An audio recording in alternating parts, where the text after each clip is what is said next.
There's no question that our subsidy bill is big, although I disagree that it's as big as 74 billion, but it is big and is in need of reduction. But any attempts to reduce subsidy has to be looked at holistically, in the sense that we cannot just be looking at the subsidies being given to the rakyat and not look at all the other subsidies, concessions, benefits, incentives that are given to many of the large corporates making billions of ringgit a year.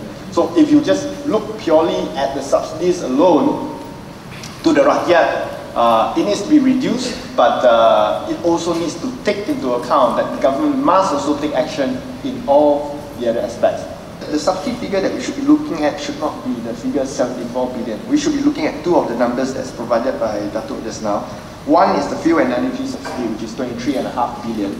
And the other one is the food bill, which is the 3.4 billion, adding to a total of 26.9 billion. I don't believe that the education bill, the infrastructure bill should be put together as part of this subsidy reduction program, or to give a distorted figure that our subsidy is as high as 74 billion, which works out to 54% of our overall government operating expenditure. We spent last year about 700 to 800 million on scholarships for students. I actually don't see any reason at all why this figure should be reduced. In effect, from savings and more effective expenditure, this figure should actually rise over time.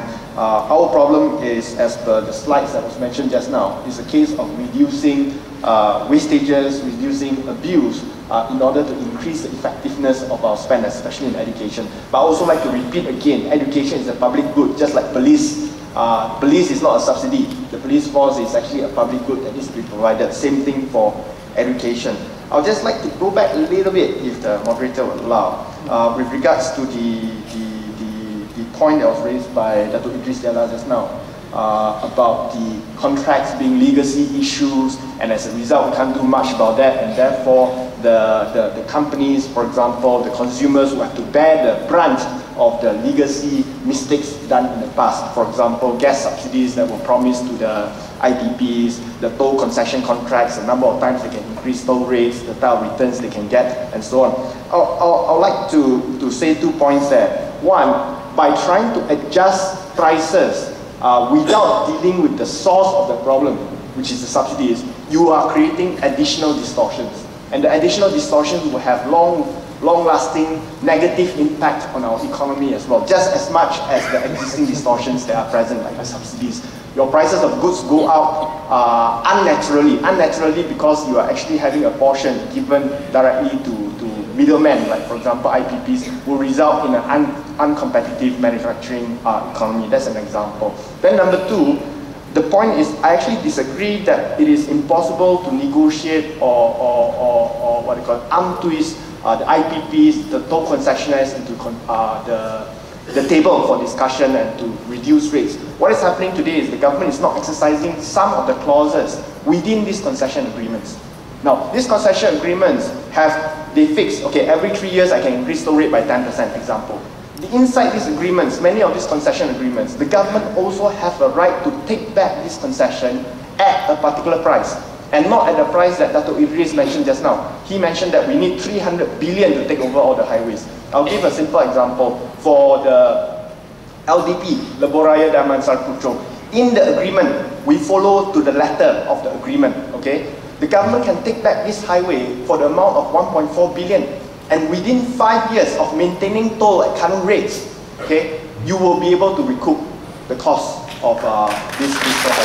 So the question is whether the government is willing to take this position, take over some of these toll highways that are making astronomical profits, okay, maintain the toll at the current rate for the next 5 years to 8 years, pay back the previous the cost of acquisition, which means that it doesn't cost the government anything to buy these toll concessions, and then subsequently you can collect toll to divert funds to build public transport, or you can collect toll for maintenance, which will be much lower than the rates today, rather than letting the concessions continue on a 20-year program. I think all these are part of the problems that are existing, the distortions that are in the market today.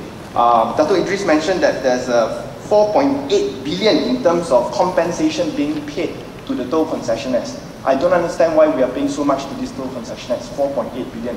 Last year, we paid 835 million ringgit to Plus. Government paid 835 million ringgit to Plus, and Plus made 1.4 billion in profits. Plus is already 65% owned by the government. Why not take back the rest of the 35%? And we have calculated over a period of 7 years, Plus can actually be toll-free, of course without taking into consideration maintenance.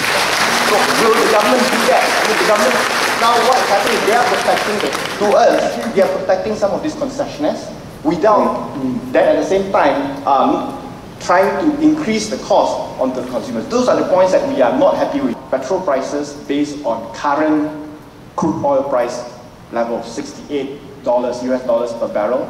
The government is hardly subsidizing the current rates. Okay, this is replies given in Parliament. So if it goes above 70 US dollars, yes, the government is subsidizing a bit, but at current levels, there's hardly any subsidy in the petrol price rates. One of the problems that Dato' Idris mentioned just now was the number of cars that we have. He is talking about whole country. In Klang Valley, it's 100% car ownership, which means as long as your baby is born, he owns a car. That's what's happening in Klang Valley. But we need to know where the source of that problem comes from. The source of the problem is not because of cheap petrol price. The source of the problem is because of public transport, as well as the fact that we have a national automotive plan, but we do not have a national land transport plan. So we are here to promote car ownership. We are not here to promote use of public transport, in the past anyway. So that needs to be addressed before we start really looking at how we structure our oil prices to be market friendly. I'm actually surprised when the Dato' Sri Idris put up the stats on the replies given on whether we should reduce subsidies, 74 billion subsidies, given that we have huge fiscal deficit and debt. The positive reply is only 61%.